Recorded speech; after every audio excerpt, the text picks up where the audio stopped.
What is going on, guys? Jason Burke here, Styles Clash for Life, coming at you on YouTube, and today I've got some football focus. The Pittsburgh Steelers just finished their Week 15 matchup with the Carolina Panthers in the 2022 NFL season about 10 minutes ago, and I've got a review for you. Now, I'm recording this right after the game because I actually got to watch one live today, but obviously, as you can hear in my voice, I'm very, very sick. I came down with a cold earlier this week.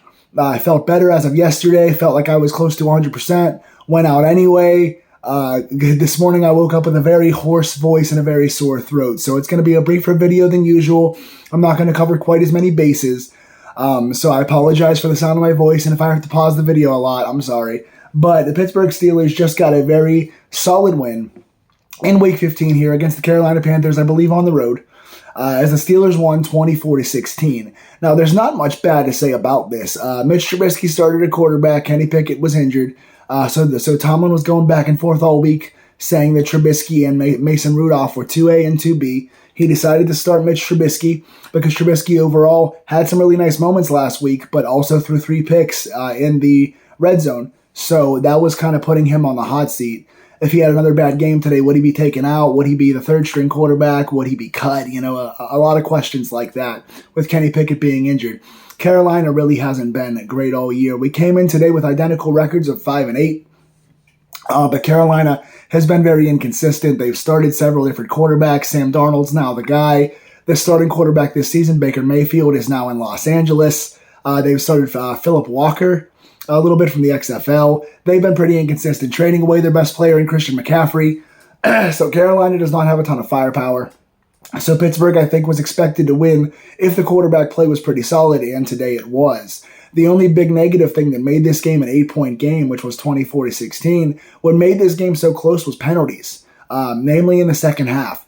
Pittsburgh had a lot of really bonehead penalties and lack of discipline that were penalties after plays were over. Pittsburgh made very positive splash plays and then negated them by having very bad penalties that forced long, second and third downs or forced what would have been fourth downs into first downs. So penalties were the big issue for Pittsburgh today. I think we had 7 second-half penalties, and Carolina had none, from what I can remember. Something like that. So we were 60 or 70 yards of penalties in the second half alone. A couple in the first half too, but mainly in the second half.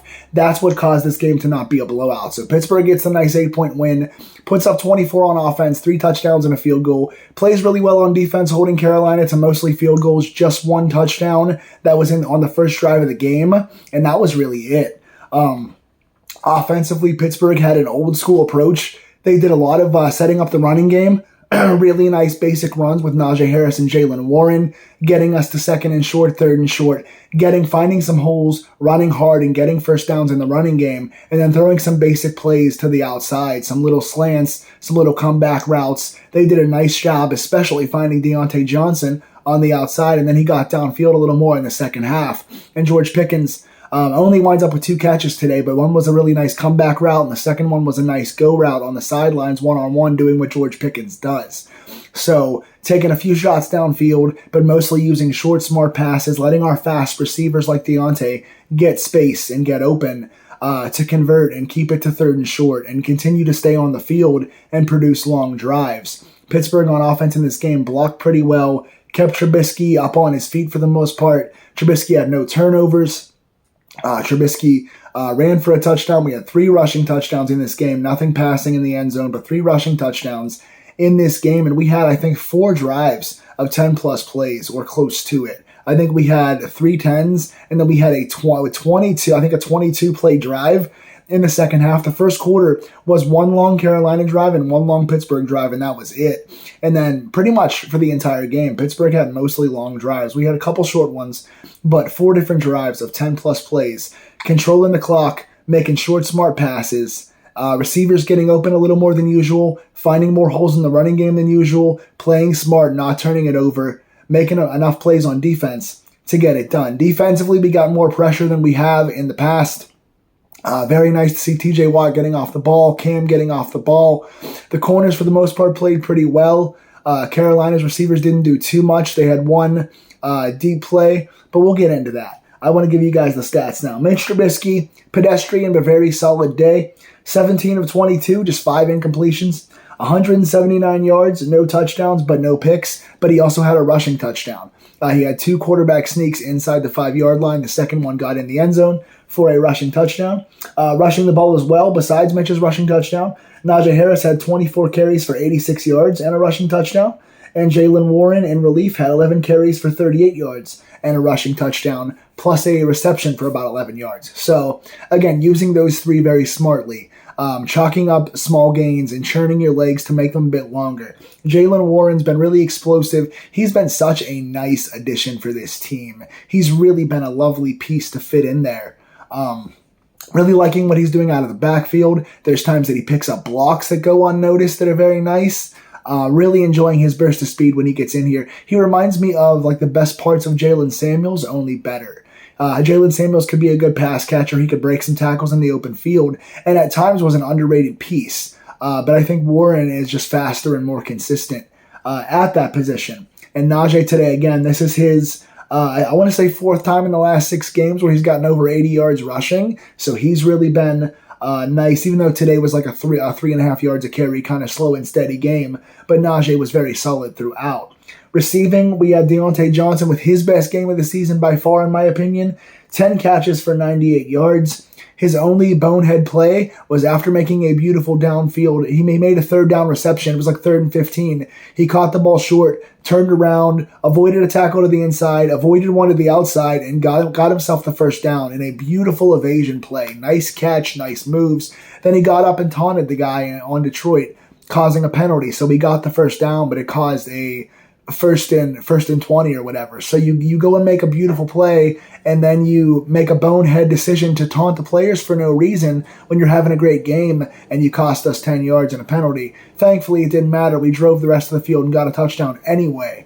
But Deontay's got to be a little more mindful of that. But yes, 10 catches for 98 yards. Really nice job getting separation. 2 beautiful 3rd down conversions for Deontay, running upfield, making good decisions, getting really nice separation, and not dropping any passes. Very clean day for Deontay, minus the 1 bonehead penalty. George Pickens, 2 catches, 53 yards. He needs more targets. He only had 4 targets all day. Only 2 were catchable, and he caught the 2 that were catchable. 1 was an overthrow, and 1 was tipped out of bounds before he could get to it. But he had a nice comeback route where he ran a beautiful route to the ball, caught it, and got himself a 1st down. And then he had a long play down the field where it was one-on-1. And Pickens just good body position, good jumping ability, good strong hands, good hands catching, getting out of bounds. So Pickens, once again, in my opinion, is one of the best, if not the single best, one-on-one player or deep ball player in the league because he's uncoverable. He's so strong. He goes up with such strength. His hands are really, really good. His body positioning is way above and beyond his maturity level and his experience level. He's only a rookie that's barely played in the league, and he's just shown such body control and strength. When he goes down the field, he needs more targets. Pat Freiermuth, I didn't see him in the game at all today. I didn't know he was going to be hurt coming into this week. I started him in fantasy, so I guess I made a mistake there. But he either didn't play at all or he played very briefly. I don't think he played at all because he was not targeted today, in spite of the fact that he's been one of our leaders. So really it was Deontay and Pickens. Pickens with 2 nice plays, Deontay with 10 catches to lead the passing offense. Solid game overall for the offensive line, minus the fact that there was, I think, 1 sack in this game for Carolina and 1 penalty on Kevin Dotson, which was ill-timed. Defensively, we got 4 sacks today. TJ Watt had 1.5 sacks. Cam Hayward had 1.5 sacks. Alex Highsmith had 1 sack, plus 1 nice tackle in the backfield on the running back. So those 3 guys stood out as pass rushers. Really got good pressure today. They were held a lot. A lot of penalties weren't called, but I really enjoyed Watt getting around the edge for a sack and a half. Cam was all over the ball today, had a nice tackle on the running back and a sack and a half. Highsmith had, I think he might have forced a fumble as well. It wasn't shown on camera, and Carolina did recover anyway. But Highsmith with a nice tackle on the running back, which forced the ball out, and a beautiful sack as well. And several other times got around the edge to almost get the sack and caused Darnold to be very, very flustered in the pocket. Ups today for Terrell Edmonds, who I think had 4 or 5 tackles. He was around the ball pretty well today. Had a nice pass breakup inside. Was around the ball a lot. Had a couple nice blitzes to keep Darnold on his back foot. Played pretty well overall. Minka Fitzpatrick had a nice pass breakup. He's just a tackling machine. He led the team today in tackles like he always does. Robert Spillane played pretty well. The Panther tight ends did not do much against us. That was one of our weakest points, was covering the slots and tight ends. They didn't do much today. Spillane was a big part of that, especially with Miles Jack being out. He stepped up and started and played pretty much all the snaps and did a nice job in there. I like what he did. Coverage-wise, we saw some nice plays today overall. We saw one deep play given up by James Pierre. That was Terrace Marshall down the sideline. Pierre went inside and just lost coverage. I think he thought he was playing zone when he was actually in man, or he just got beat by Terrace Marshall. The touchdown there was one touchdown, for Carolina, and that was a play on, I forget who got the touchdown, but it was a nice catch where Levi Wallace was in pretty good position, but it was still caught. It was a nice comeback route to DJ Moore. There was another play in the end zone as well where Cam Sutton had very good coverage positioning. He was right behind the receiver, and he had his hand in between the numbers and forced the ball out in the end zone, so it wasn't a catch, but it was called a pass interference because he didn't get his head around, and he did touch the receiver too early. So again, it's been kind of the same thing all season with our two starting corners, Cam and Levi Wallace. They're in good position. They're physical. They play hard. They jump for the ball at the right time, but they don't always get their head around, and they do get beat at times. So while they've made more good plays than bad this season, they are inconsistent and they are not elite. So they're both solid corners, but they've not been terribly consistent. In this game, though, again, the coverage was way more good than bad. Carolina was not able to throw for the most part, minus that short touchdown on a good catch and the one deep ball that who's the corner again? Pierre got beat on. Okay. Special teams wise, Chris Boswell 1 for 1 with a 50-plus yard field goal to ice the game for us, to put it out of reach. And Presley Harvin, 3 punts for 136 yards. That is a 45.3 yards per punt average. One was pinned inside the 10. Very nice job by Harvin. The second one was going to be pinned at the 1 yard line, but I think it was it Boykin or was it Pierre? I think it was James Pierre was trying to bat the ball out of the end zone, but his foot was on the end line. It was almost a beautiful, 65-yard punt that would have been a 3-guy touch rally inside the 1 yard line, but Pierre's foot was just on the end line. So Harvin almost had one inside the 1. So good day for Boswell. Very good day overall for Harvin. He got a lot of crap after last week's 17-yard punt, but played well today. And again, the penalties today. Deontay had the taunting one after the beautiful first down that he negated. Marcus Allen had a really bonehead one. Pittsburgh had 2 back-to-back sacks by Cam and Watt, and it was 4th and 20, and we were getting the ball back. And then during the commercial, Marcus Allen runs over and touches a guy out of the huddle and goes into Carolina's huddle and gets a personal foul penalty for unsportsmanlike conduct. What a moron. What a moron. You do not do stuff like that. When you get 2 sacks in a row and your defense gets a great stop like that and you're trying to put the game away, for a special teams guy who wasn't even out there to run over in the huddle and taunt the team when he didn't make any plays in the first place is really, really stupid. He needs to get fined for that because he almost cost us there. Carolina went on to get a field goal after that and stay in the game when we could have finished it off earlier because of that dumb penalty. So Marcus Allen was a moron for that penalty. Cam Sutton got the pass interference, like I said, made a nice play, but got there too early. Kevin Dotson with the holding call. TJ Watt was offsides on a sack. It took one of our sacks away. I think it was either Highsmith or Watt, I believe, but somebody got a nice sack on Darnold that was taken away by TJ Watt being offsides, turning it from 2nd and 20 to 1st and 5. So that was a problem too. So yeah, offensively, good conservative game, good running game, no turnovers, solid passing. We still got to get more shots to Pickens and look downfield a little more, but overall solid. Good job running the ball. Pretty solid job protecting overall. Defensively, nice pass coverage, keeping Carolina pretty much off the board. But those penalties gave Carolina at least 3 field goals. This game easily, we scored 24. The game should have been 24-7.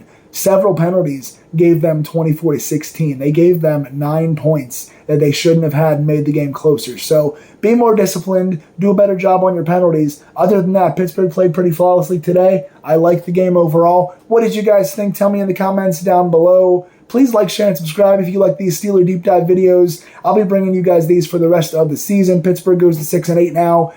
We're not mathematically eliminated as of yet, as of this recording, but we're not realistically going to get there over Baltimore. We're still kind of tied with Cleveland. Cincinnati's been playing hot. We're not going to get there. There's a lot of good wild cards in the AFC, but mathematically we're still involved. But I want to say good, solid win here, and Pittsburgh's really been on the up and up for the past several weeks for the most part. So if you like these videos, please like, share, and subscribe, and I promise that I will try not to sound quite as sick next week. Go Steelers, and let's keep it getting better every single week.